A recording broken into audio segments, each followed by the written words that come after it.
Dr. Lisa Adams wiped the sweat from her forehead as she stared at the computer screen. The numbers on the display made no sense. She had been working on this project for 3 years, and now the machine was telling her something impossible. The CO, Research Station New Horizon, floated quietly in space far from Earth. Lisa and her team of 12 scientists had been sent here to work on a new type of faster-than-light travel. Every other species in the galaxy used the same old technology. They needed special materials that were hard to find and expensive. Their ships had to follow certain paths through space like roads in the sky. But Lisa's team was trying something different. They wanted to use quantum physics to fold space itself.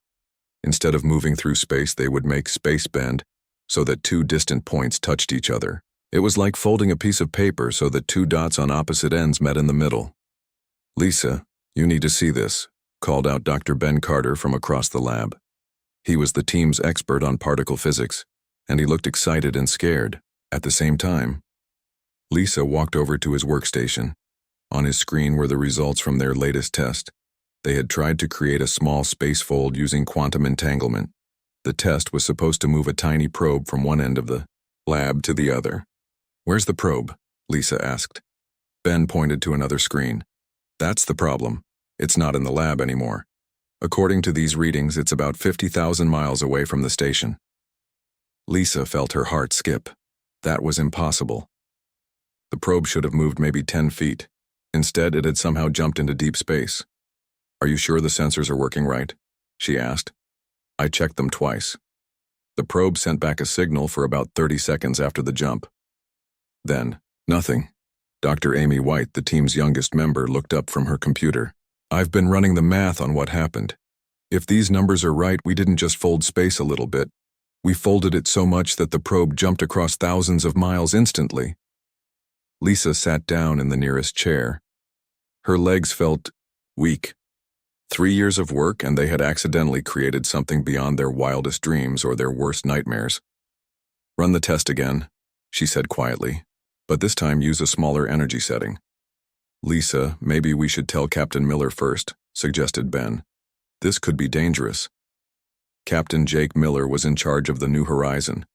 He was a good man, but he didn't understand science very well. Lisa knew that if she told him about this now, he would probably shut down the project until they could get permission from Earth. That could take months. "Let's run one more test first," Lisa said. "We need to understand what we're dealing with." The team spent the next 4 hours preparing for another test. This time they used only half the power and included better tracking equipment on the probe. They also made sure the probe had enough fuel to send signals for a full hour. When they activated the machine, the probe disappeared in a flash of blue light. For a moment, the lab was completely quiet. Then Amy's computer started beeping. "Signal detected," Amy announced. "The probe is— Wait, this can't be right." "What is it?" Lisa asked. "According to the signal, the probe is now 2 light years away from us, and it got there in less than 1 second. Ben dropped his coffee cup. It shattered on the floor, but nobody noticed. They were all staring at Amy's screen. Lisa's mind raced. 2 light years in 1 second. Even the fastest ships in the galaxy took weeks to travel that far. And those ships needed expensive fuel and had to follow the established hyperspace routes. This probe had just jumped directly to its destination without using any of that. "There's more," Amy continued. "I'm picking up strange readings from the area where the probe appeared. It's like space itself is confused. The normal hyperspace sensors in that area aren't detecting anything unusual." Lisa understood what that meant. Every ship in the galaxy used hyperspace sensors to detect other ships traveling faster than light. If those sensors couldn't detect their probe, then their new drive was completely invisible to galactic technology. "Amy, can you get the probe back?" Lisa asked. "I think so. The quantum entanglement link is still active. I should be able to reverse the process." "Do it." Amy typed commands into her computer. Again, there was a flash of blue light and the probe appeared back in the lab. It looked exactly the same as when it had left, except for some strange markings on its metal surface. Ben carefully examined the probe with a scanner. The atomic structure is slightly different. It's like the probe aged several years in the few minutes it was gone. Lisa picked up the probe and turned it over in her hands. The implications of what they had discovered were enormous. They had created a form of faster-than-light travel that was faster, cheaper, and more flexible than anything the galaxy had ever seen. It was also completely undetectable. "We need to tell Captain Miller," Ben said again. Lisa nodded. She knew he was right. But she also knew that this discovery would change everything. Humanity had always been seen as a young, primitive species by the rest of the galaxy. The other aliens had been traveling the stars for millions of years using technology they had found, not invented. Now humanity had created something new, something that might make them the most powerful species in the galaxy. "Before we tell anyone else," Lisa said slowly, "we need to understand exactly what we've built. This isn't just a new engine. This is a completely different way of moving through space. If we're not careful, it could be very dangerous." Over the next week, the team ran dozens of tests. Each test confirmed what they had discovered. Their quantum drive could move objects instantly across vast distances without being detected by any known technology. It didn't need rare materials or special fuel.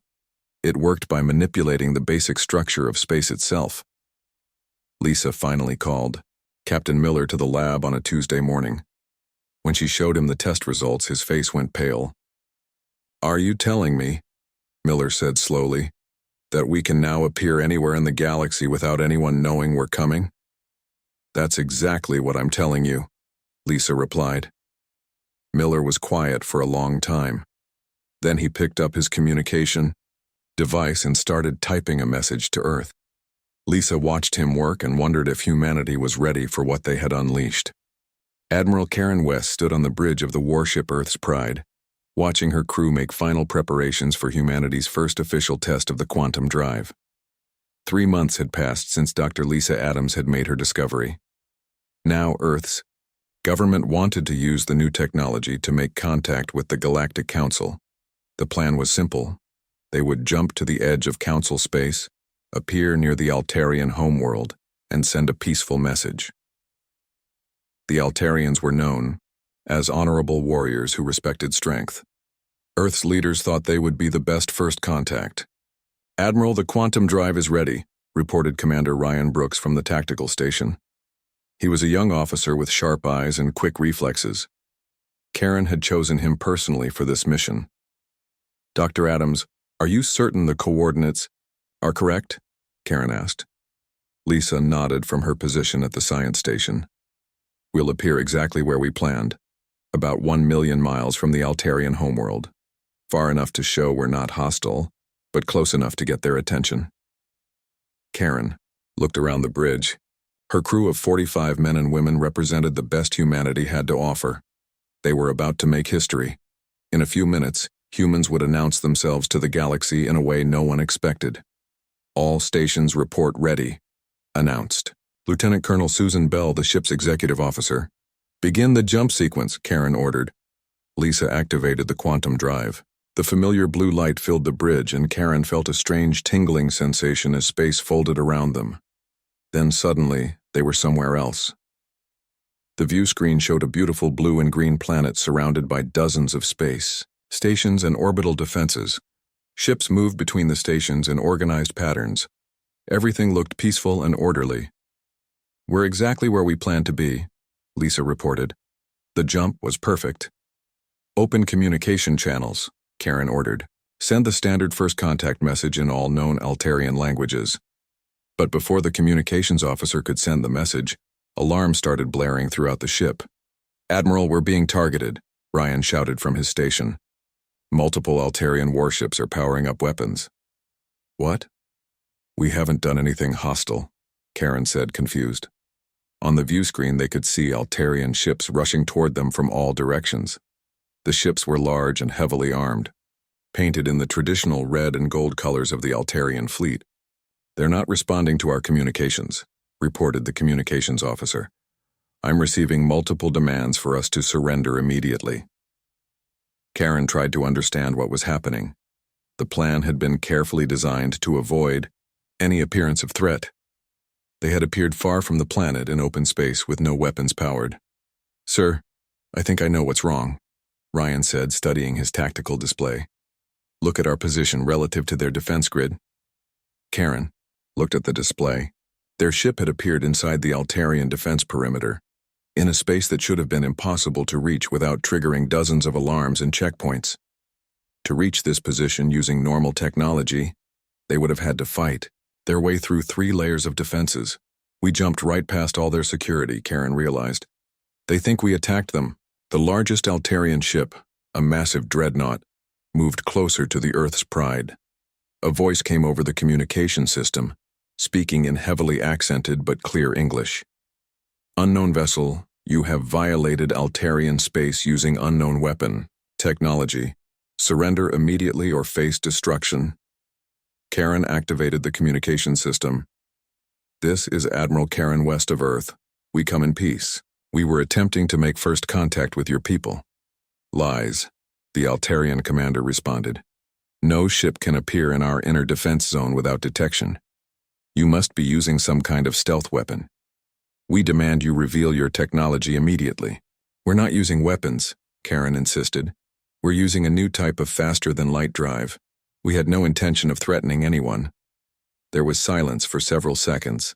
Then the Altarian commander spoke again, and his voice sounded worried. You claim to have developed new FTL technology? That is impossible. All FTL technology comes from the ancient artifacts. No species has ever created original FTL methods. Karen looked at Lisa, who nodded. It's true, Karen said. We developed this technology ourselves using principles of quantum physics. More silence. Karen could imagine the panic this news was causing on the Altarian ships. Every species in the galaxy used the same basic FTL technology, discovered in ancient ruins left by a vanished race. The idea that someone could invent something completely new was terrifying to them. Admiral, more ships are arriving, Ryan reported. I count at least 50 Altarian vessels and they're all armed. Maintaining distance, Karen ordered. Do not power weapons under any circumstances. The Altarian commander's voice returned, but now he sounded frightened. If you have truly developed new FTL technology, then you represent a threat to galactic stability. We cannot allow such dangerous innovations to spread. We don't want to threaten anyone, Karen said. We just want to join the galactic community as peaceful members. That is no longer possible, the commander replied. A species that can appear anywhere without warning cannot be trusted. You will surrender your ship and your technology, or we will destroy you to protect the galaxy. Karen felt her heart sink. This was not how first contact was supposed to go. Instead of welcoming humanity into the galactic community, they were being treated as a threat simply because they had been too innovative. Admiral, they're charging. Weapons, Ryan announced. Multiple targeting locks detected. Karen had seconds to make a decision. She could surrender and hand over humanity's greatest technological achievement. She could fight, which would mean starting a war with a species they had hoped to befriend, or she could retreat and report back to Earth that first contact had failed. Dr. Adams, can you get us out of here quickly? She asked. Yes, but if we jump away now, it will prove to them that we can escape from any situation. That will make them even more afraid of us. Karen understood the problem. No matter what they did now, the Altarians would see them as a threat. A species that could appear anywhere and disappear just as quickly was every military commander's worst nightmare. The Altarian ships opened fire without warning. Energy beams and missiles streaked toward the Earth's pride. Karen's ship shook as the shields absorbed the first impacts. Return fire and jump us out of here, Karen ordered. The Earth's pride fired back with its defensive weapons while Lisa activated the quantum drive. Blue light flashed again and they were gone, leaving the Altarian fleet firing at empty space. When the light faded, they were back in Earth's solar system, safe but shaken. Well, Karen said grimly, that didn't go as planned. Ryan looked up from his tactical station. Admiral, I've been analyzing their attack patterns. They were using standard galactic military tactics, designed for fighting ships that follow predictable hyperspace routes. They had no idea how to fight someone who could appear and disappear instantly. Karen nodded slowly. She was beginning to understand a terrible truth. Humanity's quantum drive wasn't just a new form of transportation. In the eyes of the galaxy, it was the ultimate weapon. Any species that could strike anywhere without warning and then vanish would be seen as an unstoppable threat. "Set course for Earth," she ordered. "We need to warn them that we may have just started a war." High Counselor ZXHY stood in the center of the Great Assembly Hall on Nexus Prime, the capital world of the Galactic Council. His ancient species, the hegemony, had been part of the Council for over 2 million years. In all that time, he had never seen the Council chambers filled with such fear and confusion. Representatives from 200 different species filled the circular hall, their voices mixing into a constant buzz of worried conversation. Emergency sessions were rare. Emergency sessions called because of a single unknown species were unheard of. "Order! Order!" ZXHY called out, his voice amplified by the hall's speakers. "We will hear the report from Admiral Kextaran of the Altarian Defense Fleet." The tall, red-skinned Altarian stepped forward to the center platform. His military uniform was perfectly clean, but ZXHY could see the worry in his eyes. "Honored Council members," Admiral Kextaran began. "3 days ago, an unknown vessel appeared inside our home system's inner defense perimeter. This should have been impossible. Our sensors detected no hyperspace approach, no energy signature, nothing. The ship simply appeared." Murmurs of concern rippled through the assembly. Such technology was beyond anything known to galactic science. The vessel claimed to be from a species called humans, from a world called Earth. They said they wanted peaceful first contact. But the way they arrived made peaceful intentions impossible to believe. Counselor Vexnara of the Ancient Crystalline Collective spoke up. "Admiral, are you certain your sensors were functioning properly? Perhaps this was simply a malfunction." "I wish that were true, Counselor. But we have confirmed that the ship appeared exactly where our sensors said it did, inside our most secure space. When we demanded they surrender, they refused. When we fired warning shots, they disappeared as suddenly as they had appeared, again, with no detectable energy signature."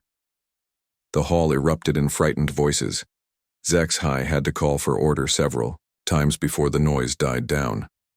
"Do we have any information about these humans?" asked Counselor Morden of the Traitor Guild. A small, insect-like being scuttled forward. This was Scholar Tixlar, the Council's expert on newly discovered species. "We have very little data. Our long-range surveys show that Earth is located in a remote section of the galaxy. The species appears to be young, perhaps only a few 100,000 years old. They should not have developed any advanced technology yet." "Then how did they build ships that can bypass all our defenses?" demanded Admiral Kextaran. Scholar Tixlar's mandibles clicked nervously. "That is what terrifies me, Admiral. According to our records, every known form of faster-than-light travel in the galaxy comes from ancient predecessor artifacts. We find the technology already built, and we learn to copy it. But these humans seem to have invented something completely new." The hall fell silent.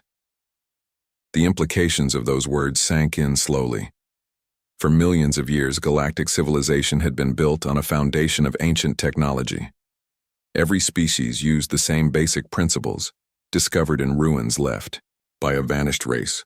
The idea that someone could create original technology was revolutionary and frightening.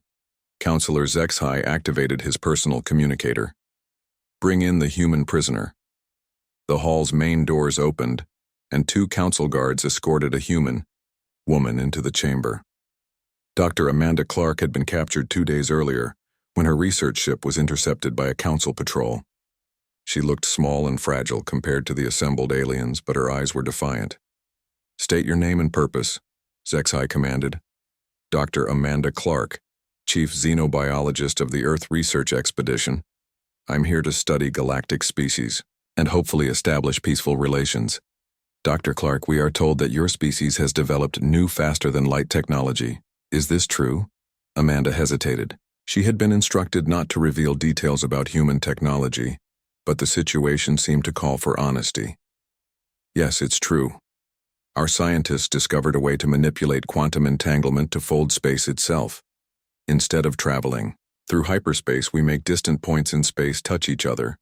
The aliens in the hall began talking excitedly among themselves. Several species had tried similar theories over the millennia, but none had succeeded. "This is impossible," declared Counselor Vexnara. "Quantum manipulation on such a scale requires energy levels that would destroy any ship attempting to use it." "That's what we thought too," Amanda replied. "But our scientists found a way to use paired particles to distribute the energy load. It works on principles that we discovered through our own research, not from ancient artifacts." Scholar Tixler stepped closer to Amanda. "You claim your species invented this technology independently, without any reference to predecessor science? We've never seen any predecessor artifacts. We don't even know who the predecessors were. Everything we've built came from our own scientific research and experimentation." The hall erupted in chaos. Representatives shouted at each other in dozens of different languages. Some demanded that humanity be destroyed before their dangerous innovation could spread. Others wanted to steal the human technology for their own use. Zexhai finally restored order. "Dr. Clark, do you understand what you've told us? Your species has accomplished something that no other race in recorded galactic history has achieved. You've invented faster-than-light travel from scratch." "I understand that makes you uncomfortable," Amanda said calmly. "But I don't understand why it makes you afraid." "Because, Dr. Clark, if your species can invent technology that surpasses ancient predecessor science, what else might you invent? What if you decide to create weapons using the same principles? What if you develop other technologies that we cannot defend against?" Amanda looked around the hall at the hundreds of alien faces staring at her. Most looked frightened or angry. A few seemed curious, but they were clearly outnumbered. "We don't want to threaten anyone," she said. "We just want to explore the galaxy and meet other intelligent species. We're naturally curious and inventive, but that doesn't make us dangerous." "Natural curiosity and inventiveness," repeated Counselor Morden. "That is exactly what makes you dangerous. For millions of years, galactic civilization has been stable because everyone uses the same technology. We know what every species is capable of. We can predict how conflicts will develop. But a species that invents new things unpredictably, that threatens the balance of power that has kept peace in the galaxy." Admiral Kextaran stepped forward. "Counselor Zexhai, I formally request that the Council declare humanity a galactic threat. Their technology makes every defense system in the galaxy obsolete. No world is safe from a species that can appear anywhere without detection." "Seconded," called out several other military representatives. Amanda felt a chill run down her spine. She had come to the galaxy hoping to make friends. Instead, she had discovered that humanity's greatest strength was seen as their greatest threat. "Dr. Clark," Zexhai said formally, "the Galactic Council hereby demands that your species cease all development of quantum manipulation technology. You will turn over all research data and submit to technological monitoring to ensure compliance. Your ships will be restricted to standard galactic FTL drives only." "And if we refuse?" Amanda asked, though she already knew the answer. "Then the combined fleets of 200 species will take action to protect galactic stability. Your choice is simple. Surrender your technological independence or face the consequences." Amanda stared at the alien faces surrounding her. These beings claimed to represent an advanced, peaceful civilization, but when faced with something new and unknown, their first instinct was to destroy it or control it. "I'll relay your message to Earth," she said quietly, "but I don't think my people will agree to give up their freedom to innovate." "Then," Zexhai replied gravely, "you have doomed your species to war with the galaxy." President Kevin Nash sat in the Oval Office, staring at the holographic message from the Galactic Council. The alien faces on the display looked stern and threatening. Their ultimatum was clear: surrender humanity's quantum drive technology or face war with 200 species. "Sir, we need to make a decision quickly," said General Patricia Hayes, head of Earth's military forces. She was a tough woman in her 50s who had spent her entire career preparing for threats from space. "Our intelligence suggests the Council. Fleets are already mobilizing." Dr. Lisa Adams sat across from the general, her face pale with worry. "Mr. President, they're asking us to give up everything that makes us human. Our drive to explore, to invent, to push boundaries. If we agree to their demands, we'll become just another species following their old rules. Nash rubbed his temples. 3 months ago, humanity's greatest problem had been funding the space program. Now they faced extinction or surrender to an alien government that feared their creativity. "What are our options, General?" Nash asked. Patricia opened her tablet and displayed a holographic map of the galaxy. "We have 12 ships equipped with the quantum drive. The Council has over 50,000 ships using conventional technology. In a direct fight, we'd lose quickly." "But it wouldn't be a direct fight, would it?" asked Dr. Adams. "Our ships can appear anywhere and disappear just as fast. We could hit their fleets and be gone before they could respond." "That's exactly the kind of thinking that got us into this mess," Nash said. "If we start attacking them, we prove their point that we're dangerous." The door opened and Captain Jake Miller walked in. He had just returned from a secret mission to test the quantum drive's capabilities. His report would help decide humanity's fate. "Captain, what did you find?" Nash asked. Miller activated his own display showing star charts and technical readings. "Sir, the quantum drive is even more powerful than we realized. Dr. Adams was right about the other applications. We can use the same principles for instant communication, matter replication, and defensive shields." "Explain," ordered General Hayes. "We tested quantum communication arrays on my ship.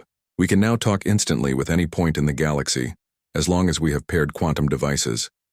No delays, no interference, and the Council can't intercept or block the signals." Dr. Adams leaned forward excitedly. "What about the matter replication?" "It works," Miller said. "We can scan any object and recreate it perfectly using quantum manipulation. Food, equipment, even complex machinery. As long as we have the raw materials, we can build anything we need." Nash felt a chill. If humanity could communicate instantly across any distance and build whatever they needed, they could establish hidden colonies throughout the galaxy. The Council would never find them all. "There's more," Miller continued. "The defensive applications are incredible. We can create quantum barriers that make our ships nearly indestructible. Energy weapons pass right through the barriers without doing any damage." General Hayes stood up and paced around the room. "Sir, this changes everything. We don't have to choose between surrender and defeat. We have a third option, which is, we disappear. We use the quantum drives to establish secret colonies in remote systems. We build up our technology and population in places the Council can't find. If they attack Earth, we'll already have backup worlds ready to continue human civilization." Nash considered the idea. It was risky, but it might be humanity's only chance to survive with their freedom intact. "How long would we need?" he asked. "Give me 6 months," Hayes replied. "I can have hidden bases in 20 different star systems. Each one will have quantum communication links and matter replication facilities. The Council might destroy Earth, but they'll never find all of our colonies." Dr. Adams pulled up her own displays, showing technical specifications. "Mr. President, there's something else.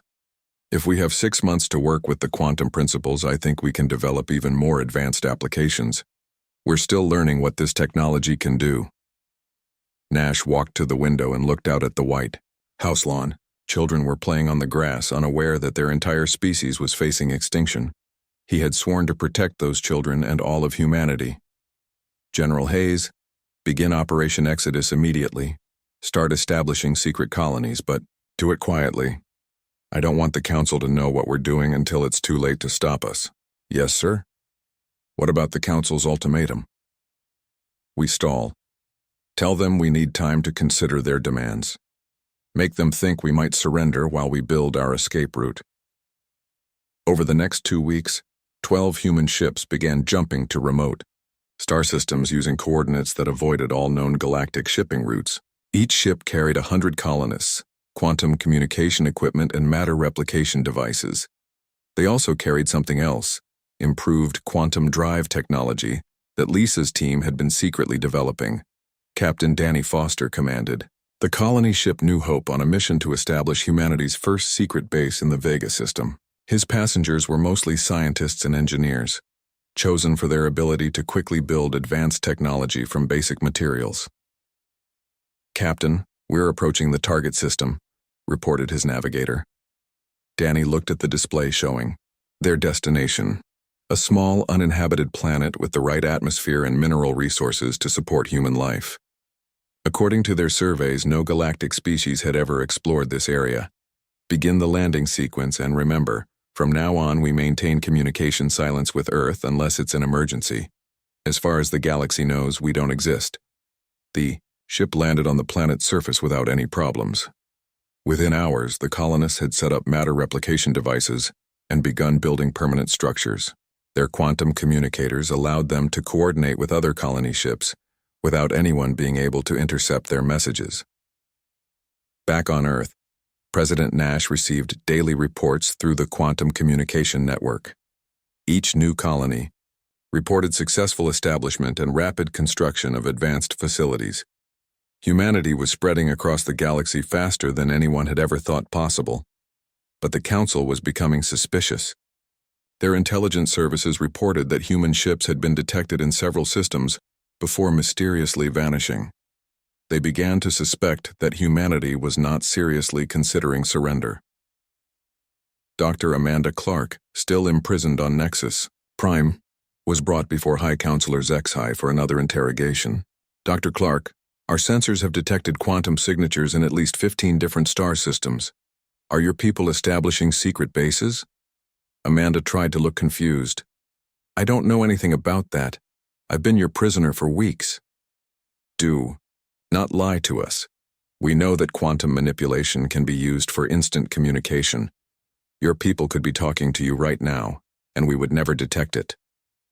Amanda remained silent, but Zexhi could see the truth in her eyes. "Very well," the alien leader said. "If humanity wishes to play games with the Council, we will respond accordingly. Admiral Kexteron, begin mobilizing the combined fleets. If the humans will not surrender their technology willingly, we will take it by force." The Galactic Fleet began moving toward Earth, but they had no idea that humanity was already one step ahead of them. Hidden colonies throughout the galaxy were preparing for war, armed with technology that the Council had never seen and could not defend against. Game of hide-and-seek was about to become a battle for the future of human civilization. Captain Danny Foster stood on the observation deck of the hidden base on Kepler 442b, watching his people transform an empty world into humanity's most advanced colony. In just 2 months, they had built manufacturing facilities, defensive systems, and a small fleet of ships. All of it was powered by quantum technology that the Galactic Council couldn't detect. "Captain, incoming priority message from Earth," announced Lieutenant Sarah Kim, the base's communications officer. Danny walked to the quantum communication chamber, a room lined with strange crystalline structures that allowed instant contact across the galaxy. President Nash's face appeared on the holographic display, looking tired and worried.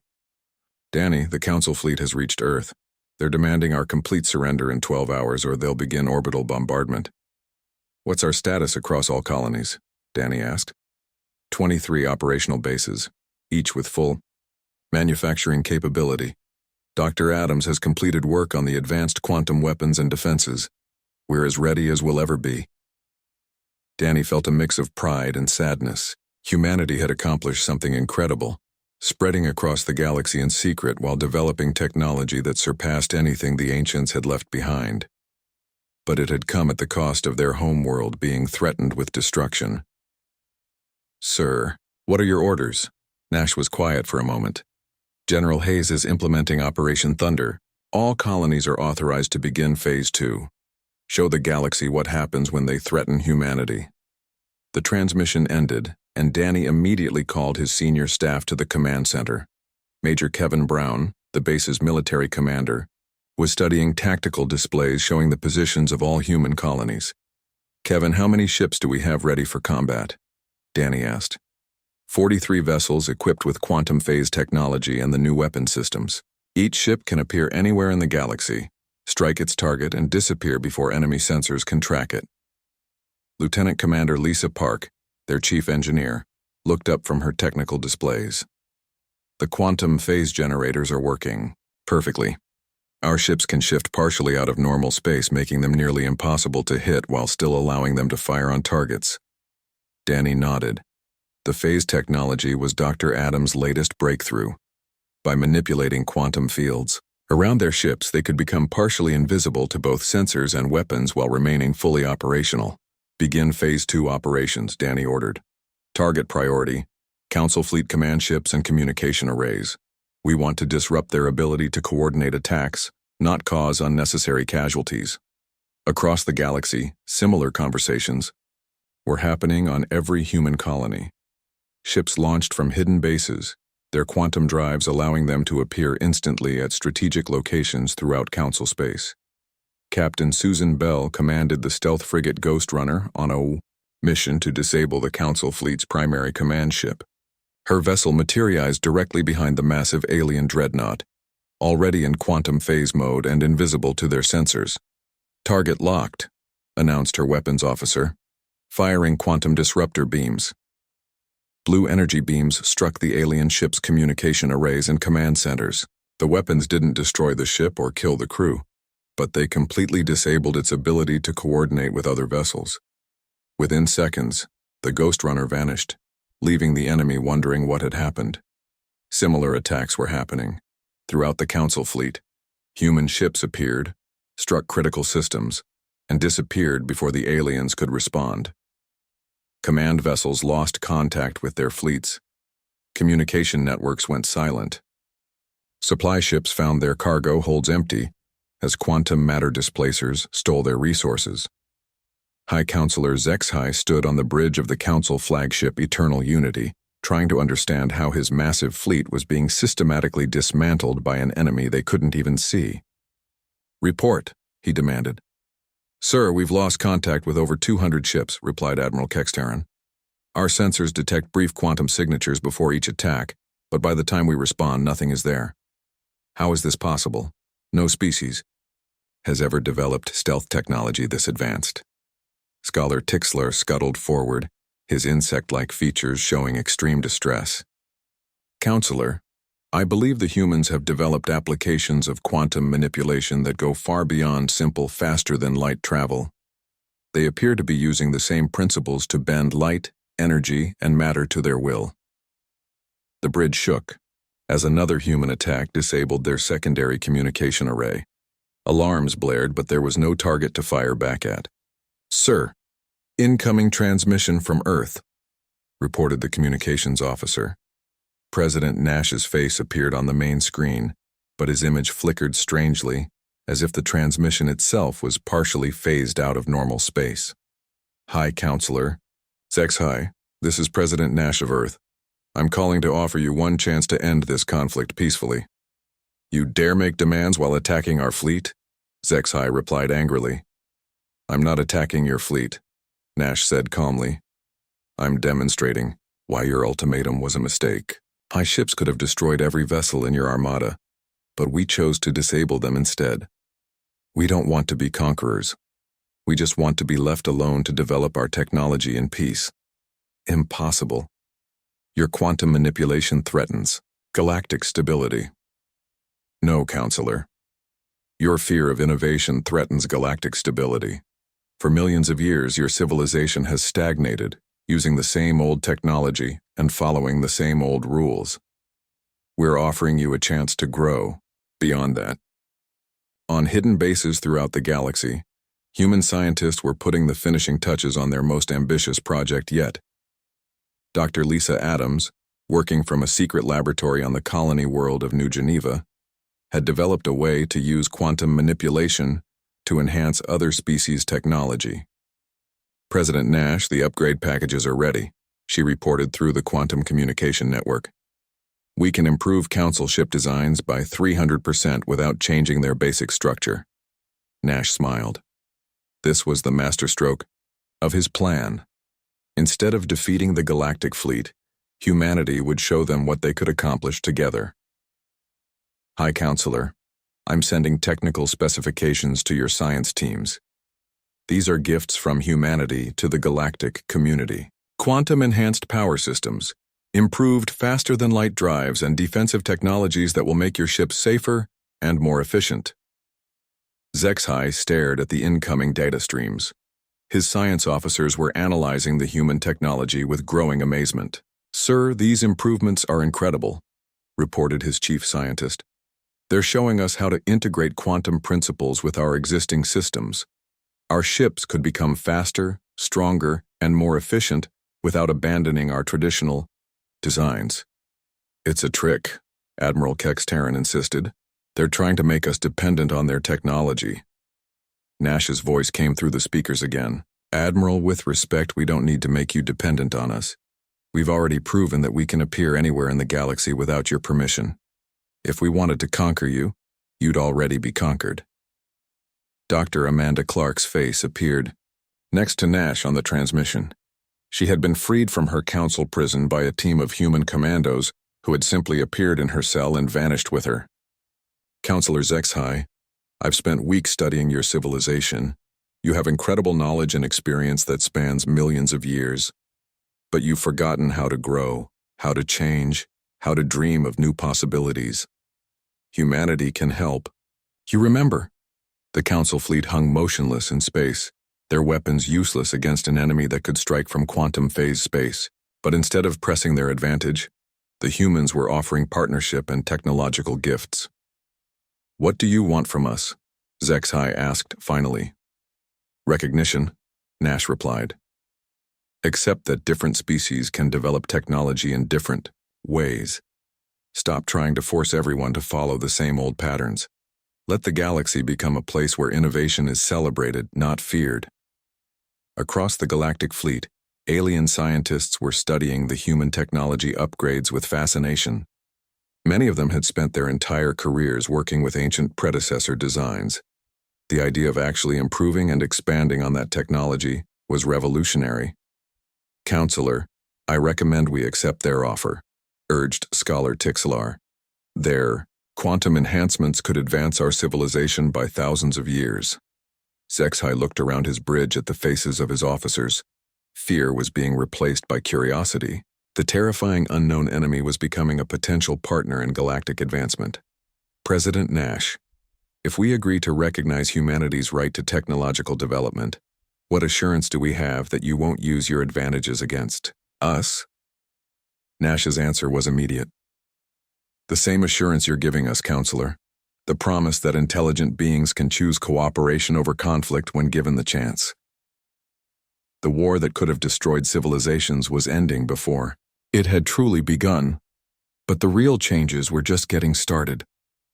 Ambassador Helen Price stood in the Great Assembly Hall of Nexus Prime, looking out at a very different galactic council than the one that had threatened humanity 6 months ago. The same representatives were present, but their attitudes had changed dramatically.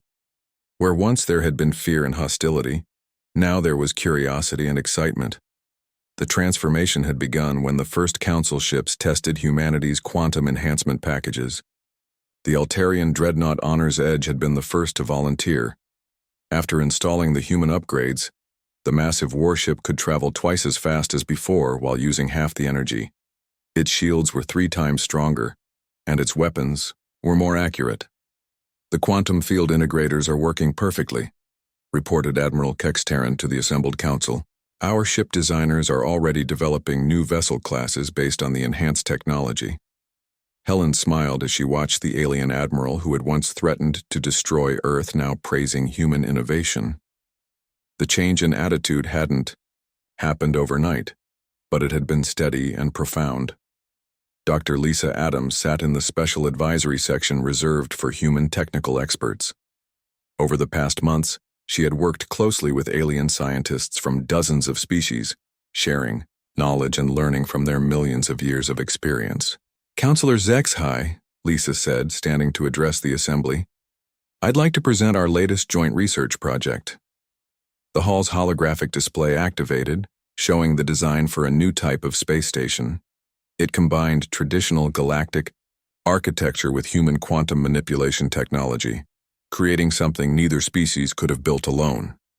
"This is the prototype for a galactic research facility," Lisa explained. "It will use quantum communication arrays to link scientists from every member species, allowing real-time collaboration across vast distances." The matter replication systems will provide unlimited resources for experimentation. Counselor Vexnara of the Crystalline Collective leaned forward with interest. Dr. Adams, will this facility be able to assist species in developing their own original technologies rather than simply copying ancient artifacts?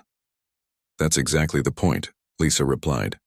We want to help every species rediscover their ability to innovate. The predecessors left us amazing technology, but they also left us dependent on their ideas. It's time for the galaxy to start creating new solutions to new problems. The response was enthusiastic. Species that had spent millennia following the same technological patterns were excited about the possibility of breakthrough discoveries. The fear of human innovation had been replaced by enthusiasm for galactic innovation. Captain Jake Miller, now promoted to admiral, presented the military applications of the new cooperation. Human quantum phase technology was being integrated with alien shield systems and weapon designs, creating defensive capabilities that could protect entire star systems from external threats. The combined human-alien fleet is now capable of defending the galaxy against any known threat, Miller reported.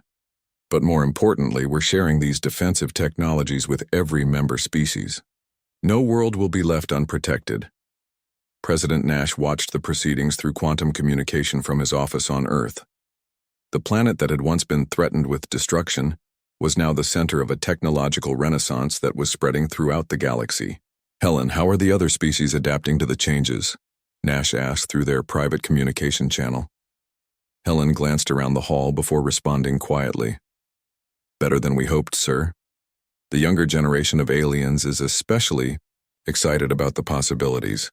Some of the older species are still cautious, but even they're beginning to see the benefits. Scholar Tixler scuttled to the center platform to present his report on galactic technological development. The insect-like being had become one of humanity's strongest supporters after seeing how quantum principles could be applied to biological research. Esteemed council members, Tixlar began, in the 6 months since humanity joined our community, we have seen more technological advancement than in the previous 1,000 years. 17 species have developed original innovations based on quantum principles. The Traders Guild has created new manufacturing processes that reduce resource waste by 90%. The Hegemony has developed communication systems that allow instantaneous translation between any two languages. The list went on. Each species had taken the basic principles of quantum manipulation and applied them to their own specialties and needs. The result was an explosion of creativity and innovation that was transforming galactic civilization. But the most important changes weren't technological. Dr. Amanda Clark, now serving as Earth's chief cultural liaison, had been studying how the introduction of human innovation was affecting alien societies. The psychological impact has been profound, she reported to the council. For millions of years, galactic species have thought of themselves as caretakers of ancient knowledge. Now they're beginning to see themselves as creators of new knowledge. It's changing how they approach every aspect of their lives. Captain Danny Foster attended the session through holographic projection from his colony world, which had become a major center for quantum research. His hidden base was no longer secret. It had grown into a thriving city where humans and aliens worked together on advanced projects. The collaboration between species has exceeded all our expectations, Danny reported. We have joint research teams working on projects that could revolutionize space travel, medicine, and energy production. The diversity of alien perspectives combined with human innovation is creating solutions none of us could have imagined alone. High Counselor Zexhai called for the final vote on the new Galactic Compact, a treaty that would formally recognize every species' right to technological development and innovation. The compact also established the Quantum Research Consortium, a joint organization that would coordinate scientific advancement across all member worlds. All those in favor of the new Galactic Compact? Zexhai announced. The vote was unanimous. Every species represented in the council supported the new treaty that placed innovation and cooperation at the center of galactic civilization. Helen felt tears in her eyes as she watched representatives from 200 different worlds celebrate together. 6 months ago, these same beings had been preparing for war against humanity. Now they were partners in building a better future for everyone. President Nash, Helen said through their communication link, the compact has been approved. We're no longer just members of the galactic community. We're leaders in its transformation. Nash's voice carried a note of satisfaction. Helen, when this all started, I was afraid we might lose our freedom to innovate. Instead, we've given that freedom to the entire galaxy. Dr. Lisa Adams approached Helen after the session ended. Ambassador, I have a proposal for our next project. Several alien species have expressed interest in learning human creative thinking methods. They want to understand how we approach problems differently than they do. What are you suggesting? Cultural exchange programs. We bring young aliens to Earth to study at our universities, and we send human students to learn from alien civilizations.